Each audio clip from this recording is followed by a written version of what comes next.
Hi everybody, welcome to, I don't even know what to call it. It's just a crafty session that I did because I was wore out from the business side of things all week, and last night I was like, you know what, I need to do some mindless color working and playing and just getting out my crafty bugs, right? And so I figured I'd show you what I did because it actually turned out to be a great lesson in color combinations, some color theories, some composition, things of that nature.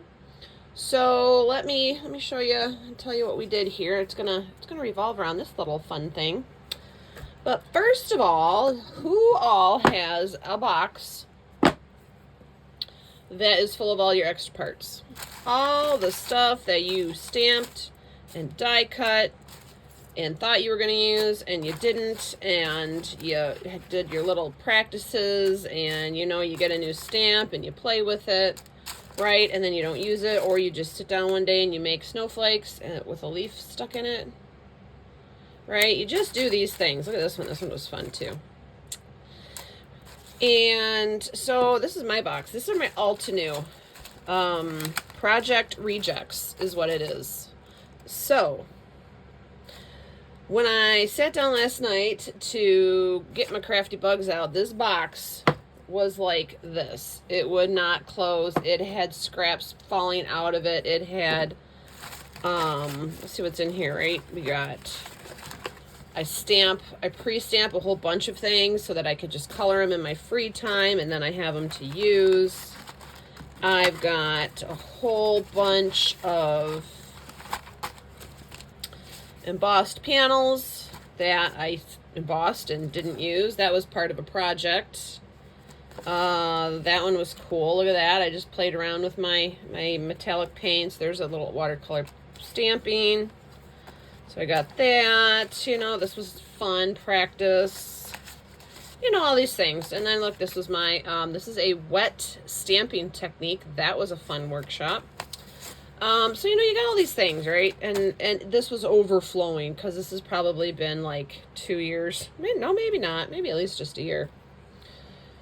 So you throw all your stuff in a box and you're like, ugh, I don't need it. It's extra, but it's too good to throw out. What do you do with it? You put it in a box, you throw it on a shelf. You say, I'm going to use them on cards one day, and then of course you forget because you put the box somewhere where you don't remember. So there's that. And then of course you get these projects that you just make, like experiments, right? Like a one-sheet wonder. You want to take a 12 by 12 and you want to make a foldable little journal, pocket journal out of it or whatever. Or you're just watching tutorials one day and they're doing these projects, and so you grab a piece of paper and you follow along just to get the hang of it, right? Just to practice. And so that's what I did. I don't know where or when this tutorial was that I saw. It was a one-sheet wonder. It was a 12 by 12 sheet of cardstock, and it was scored and folded and then cut in a certain way so that it turned into an entire sheet of 3 by 3 squares. And then when folded up, it created this accordion journal, this accordion thing. So when it started, it was this thick, right? So I had this thing sitting around forever. I'm like, you know what? I'm going to play with it tonight, because I needed to just relax and craft and have some fun. So let me just say, don't be afraid to do that. Don't be afraid to stop what you're doing. Even if you're in the middle of another project, but you hit the brakes, stop what you're doing, shift gears, and do something else, right? Get your brain off track of what you thought it was doing and have it do something that it wasn't expecting, because that's how you kick it into gear, your creative juices, okay? So think about that. Like, don't push yourself on a project to the point where you just lose your mind and you can't finish it, and you force yourself to finish it and it comes out looking not nearly half as good as you wanted it to. Okay, so don't be afraid. Take a break, go in a different direction for a minute and do something. So let me show you what I did. So that little flat little 3 by 3 accordion album turned into this monster. Look at that. Isn't that fun and chunky, right? I don't even know what to do with it now that I did it, but I did it and it was fun. And so let me flip through the pages first, and then I'll explain some of the color theories that I did, just to go over that. So what I did was, first I went and I cut, now there was 29, I think there was 29 face panels in this thing. That are 3x3. So I cut as many panels of scrap paper at 2 3/4 by 2 3/4 squared. So I got a nice edge around. I didn't intend this to be orange. That's just the practice paper I was using when I watched the tutorial. So I'm like, okay, this is gonna end up being pretty colorful. So I just grabbed my envelope of scrap paper, sat down, cut all my squares, glued them all down, didn't even think about it, just wham, wham, wham, wham, wham, all right, glued them all down. And then I went through and I took pieces out of my box, all those fun bits, and I created little collages with them. So let me show you how it goes through first. We'll take a look first, and then we'll explain why some of these look pretty good. So there's that, right? But then did you notice this little pocket here? That flips up. Right now, like I said, I don't know where I got this tutorial from. It was just on YouTube, some random thing. So I'm sure if you search YouTube for a one sheet wonder, you're gonna find this little mini album. Here's another little fold. Ready? Whoop. So if I can find the video that I watched from it, I will link it, but I just can't guarantee that I can find that. Oh, look, here's another one. Whoop.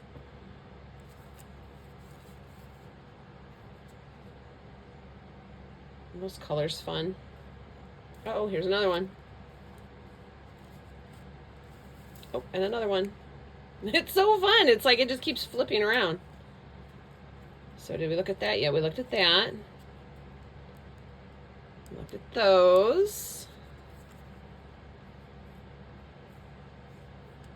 There's the back, and then it flips on the back side and it keeps going. It's so cool. My catacorns, love those guys. There's that one again.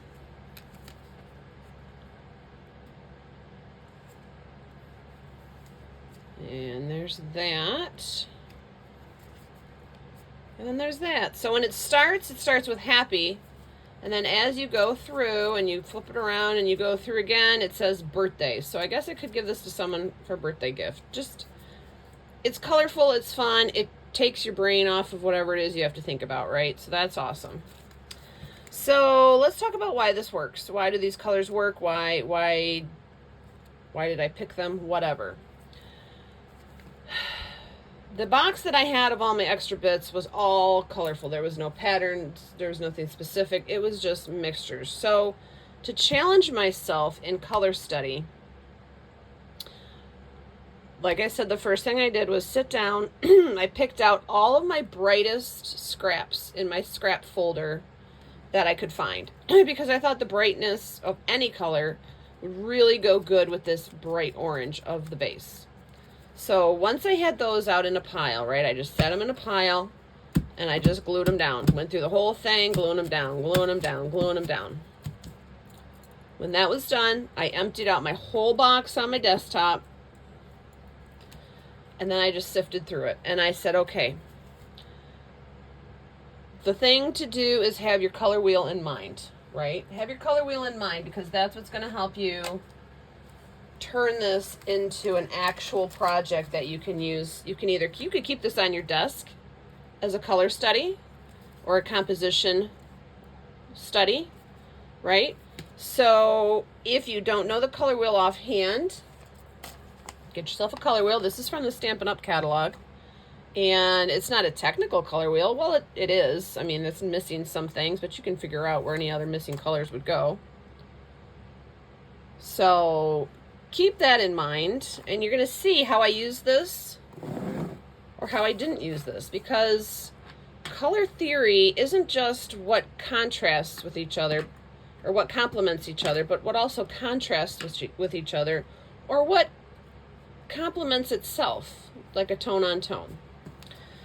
So, for example, the top page here, this is a blue metallic. What is the opposite of blue, right? Reds. What is the opposite of greens? This burgundy color, right? So if I kind of go in the middle, then I kind of get purplish red colors.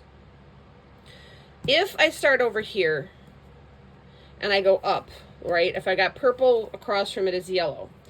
If I go blue, across from it's orange. If I go from this, what did I call it? Plum color up across it's green. So keeping these opposite colors in mind is how I put this page together, the first one. I've got the oranges and the yellows with the purples and the blues. And then I've got the greens, and then there's a little bit of red. So this whole entire front page is based off of complementary colors on the color wheel. And that was just picked out of my scraps. Now, yeah, I threw the white in there and the dark in there. That's a good contrast to give it depth. When you're doing something like this, look how thick it gets on its own. So when you can't add depth with like foam or, foam tape, you can add depth to flat layers with color and texture. See that texture in there? That was an embossed circle. This is a little ombre, right? Ombre stamping. So with color and texture, you can add that depth. You can get a shadow and a foreground. And then the colors that you pick bring it all together. And so with this one, not really did I use the color wheel process, but I treated this kind of like a scrapbook page. So there's stripes on this side. There is some red. And the background of this one was red. So I had this stamp. This was a stamped image. And these parts here were actually parts of this. So I snipped these off from this flower. And by putting the flower on one side and its other parts on the other, that brought these two pages together. And then by using black detail on one and black detail on the other, that tied it together. So even though these backgrounds are completely different, the depth and texture brought in by these black leaves ties it together with the accents because these are from the same stamped image. See, so you don't have to have matchy-matchy. With composition, you can still tie colors together. Now this one's fun. This one is tone on tone, right? So we've got different colors of yellow. That's like a mermaid pattern yellow. That's a gold leaf. This is leaves that are done in yellow. This is done in yellow colored pencils, and then I added the white there to tone it down. So you see on this color wheel how we have all of these yellow butterflies, and they're all in the same family because they're all yellows, but they're different strengths of yellow. Same thing here. So I was getting really carried away with all the different layers. Even the orange tips on the flower match the orange of the base. So to offset that from getting too much yellow, I did throw in a little white flower there to kind of break it up, like put the brakes on, right? Because if you didn't have that, see, it would just drown right out. So that right there, you've got all these yellow layers coming at you and then stop. This makes your eyes stop and appreciate the tone on tones.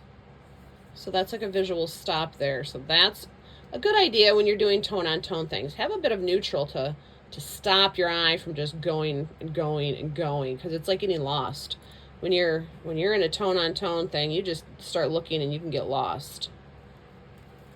This one is not really tone on tone. This one is just matchy-matchy.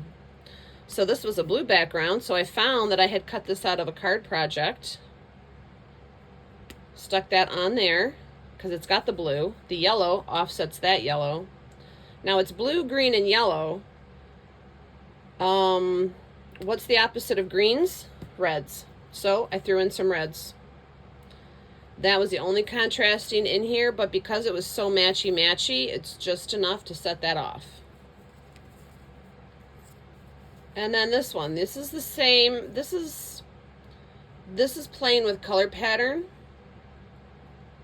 So this background was all colorful stripes.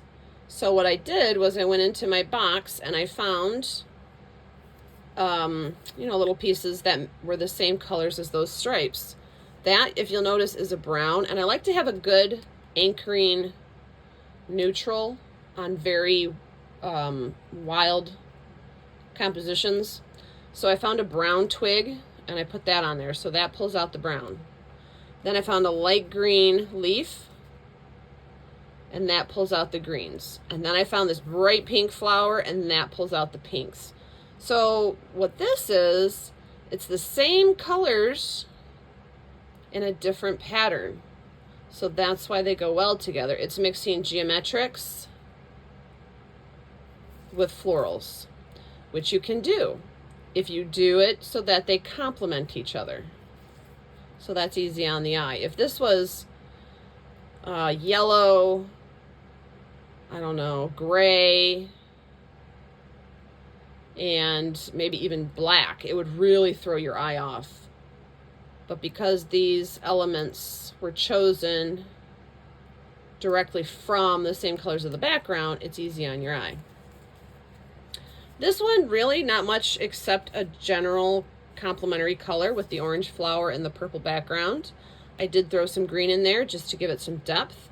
In this case, the green plays the part of the neutral, because if we put brown or gray or black, it would completely get lost. It would completely get washed out between that contrast of the orange and the purple. But the green, if you look on here, here's our purple, here's our orange flower. The green, it's almost halfway between purple and orange. So that becomes your neutral. So it gives your eye a little bit of comfort there. This one is just like a tone on tone. This was like a tree or a Christmas cherry tree. I don't know what it was. I just made this thing. And all I had to do was glue it to the blue paper. And this is a clean and simple, right? It's contrasting dark and light. It's got enough color to give it interest, but that's the only color in it. The blue is the neutral, the white is the neutral, and there's only one color, and that is okay to do. If you're doing all neutrals, you only need one type of a color to give an accent. This one here is just fun. This is an ombre glitter background, if you can see that. And this layered flower embellishment, I just stuck to the basic color wheel. It was pink, and then there's blue. So pink would lay somewhere, I know there's a glare there, pink would lay somewhere down here. So this half down here are the cool colors. These up here are the warm colors. Okay, so it's in the cool-ish colors. So just keeping on that half of the color wheel is enough to blend this together. And there I did add the black just to make it pop. This one here, this plays off of contrasting colors. So if you look at your color wheel, you got the blues across from the orange, the teal across from the reds, right? Now color wheels are different. Some have more colors in between, some have less. I based this off of this color wheel, this project. So there's no wrong color wheel, right? So this is a little strip of washi on cardstock that was blue and gold. So I put that over the marbled blue and gold paper, and then the orange red flowers. So it's exactly complementing each other. And then same with this. So these pages look beautiful together because they are the same contrast. This is blue and orange. This is orange and blue. See that? And this is given texture. Believe it or not, those are orange snowflakes. I don't know why I made orange snowflakes. But there's layer, there's a blue metallic flower base behind it, there's a blue sprig there, there's a blue here. So I balanced the orange texture with the blue texture to give it some beefiness. But this is the exact same concept. Blue against orange and orange against blue. Same thing. Now this one I just left like this because sometimes you just want to leave something because the paper's pretty. And they're unicorns. And so why mess up with unicorns, right? So I had this cool, I don't know the stamp set on this one, but this cool crystal flower I did in pinks with sparkles. And that's all that needed because I wanted to save the unicorns. Save the unicorns. This one here, now this is tone on tone in the sense that this is a pink metallic background with orange and purple flowers. So the oranges and the pinks and the purples, right? Those are on the cool edge down here. They're getting towards the warm, but you got a lot of cool down here. And across from this, right, across from the reds and the pinks is the greens. So here, and the yellow. So here the green little leaves and that gold frond represent the complementary colors to these pinks and purples. So that gives you some great contrast. So every one of these pages that really pops to your eye, it's because of the contrasting colors on the color wheel that were used. Is that yellow? No, it's gold, but in this case it's yellow because gold is kind of yellow. I mean, you don't have to be specific. You can have some freedom there. Again, here's one of my little cherry trees. So the paper on this background was a bunch of watercolored roses. And to me, they blended in really well with that little cherry tree thing, so I just glued that right on. I didn't have to do any thinking to that. It's basically another clean and simple tone on tone. This one also, believe it or not, this would be considered clean and simple tone on tone, even though it's got a lot of texture. And what gives it texture are the different shaped layers, right? So we got the square purple layer. Behind it, we've got this jaggedy tie-dye looking paper. That's a base layer to a layering flower die set cut out of really funky cardstock. So I glued that down, and then I had just white circles, which echo the circle from the other side. So it's a great cool color palette on both pages. The flower, blue and purples, right? So everything is in this cool section here. And it was given depth. Now, yes, this is a layered flower, but it was given depth by multiple textured flat layers, mixing geometrics with florals. Doesn't matter what shape they are, as long as they're all complementing each other. And then the back is just a funky one. Yes, there's really no rhyme or reason to this one. I think I was getting tired at this point because it was like 12:30 in the morning. But still, I still used color composition here. I mixed cool colors with warm colors. So there's two cool colors, two warm colors on a background that incorporates both. So that's what pulls those together.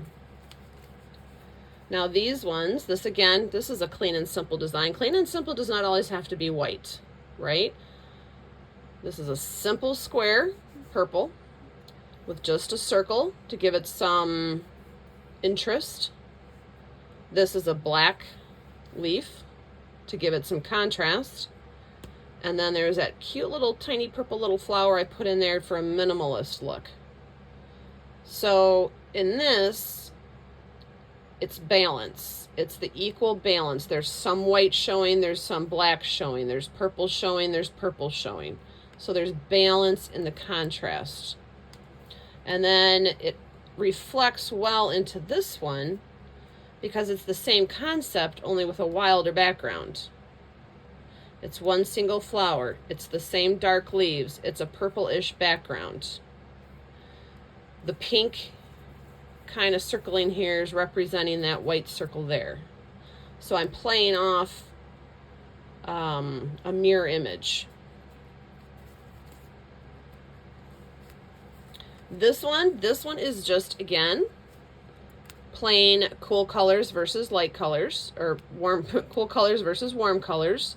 And there was so much going on. Again, I used a white circle to put the brakes on. And that also just focuses your eye on that flower because there's so much going on in the background. Even though it looks good together, you still want to give your eye little steps along the path, right? Like, oh, let's look at the flower. Oh, let's look at the next layer. Oh, let's look at the background.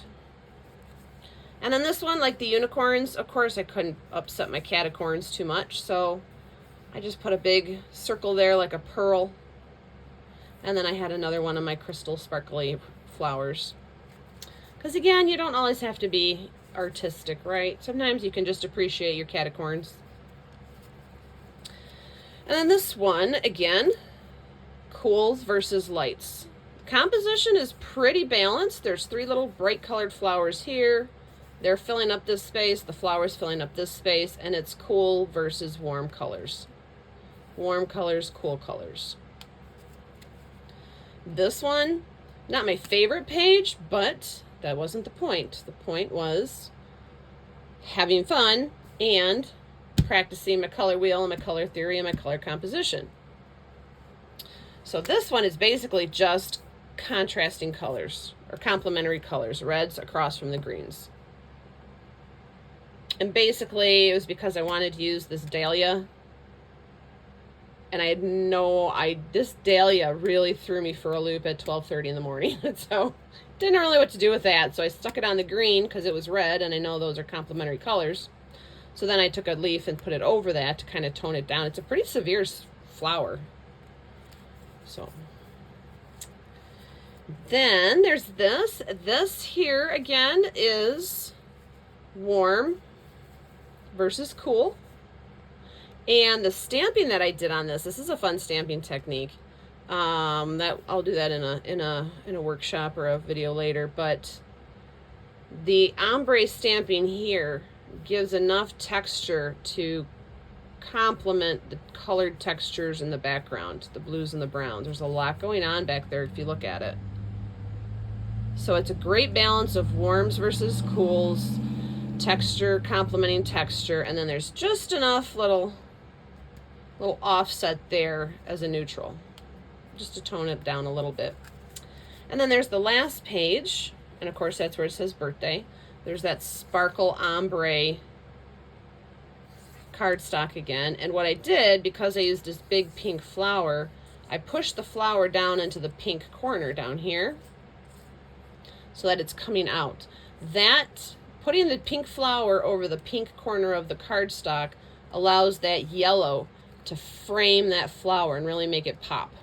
If I put this pink flower over the yellow, then it would blend into the pink and you wouldn't see that break. It wouldn't seem like it was popping off the page at you. So that's a trick when you're working with colored backgrounds that are like an ombre. Now let's go to those secret pages. There's 2 right there, and this one is again mirror image like a scrapbook, and also playing with complementary colors. I remember how I'm doing this here. Where's it? Woo. So that was that one. Let's find the next one that's hidden. Oh, the next one hidden is this. This one is a complementary, blues with oranges and yellows. This one is just fun pattern and color play. So I'm mimicking the pinks and the whites with the pinks and the whites, and I threw a blue in because there's blue and a yellow because there's yellow. So this is just balancing out the fun colors.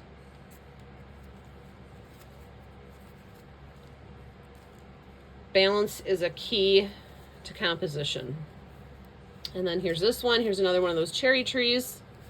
Now, why did I put the blue over the pink? Because it's kind of across from the reds too. So that's a little play on contrasting colors, complementary colors. And then this pattern over here had blues and pinks in it, and I had this great metallic flower that I made also with the pinks. So they play off each other really well, these two. And the composition is mirroring itself. This flower is going this way, and this branch is going that way. So even though they're 2 completely different compositions on the pages, they're in the same direction, so that's still making them seem cohesive. And do we have another hidden one? I think. Let me see if we have any other hidden ones. I don't remember here. I think we may have got all the hidden ones. Yep, we did. So there you go. Awesome. So this, my little color wheel here, and I have a bunch of them, but this one I really like, number one, because it's all butterflies. Number two, it's very basic. And it's just really thick, basic, simple, and I love it. It shows you tone on tones. It shows you the colors, right? And I love these colors. And I always keep this hanging next to my desk. It's on a little clip. It's a little magnet that I stick right to my wall right here. So I hope maybe this little project here helped you guys to play around and understand more some color theory, some composition. And I hope you liked this video. There is also going to be a blog post of this up on the blog at stampthefunup.com. So head over there and check it out. Make sure you sign up for updates on the blog because that's where you get all the information of what's going on around Stamp the Fun Up. And I will see you guys in another video. Thanks. Bye.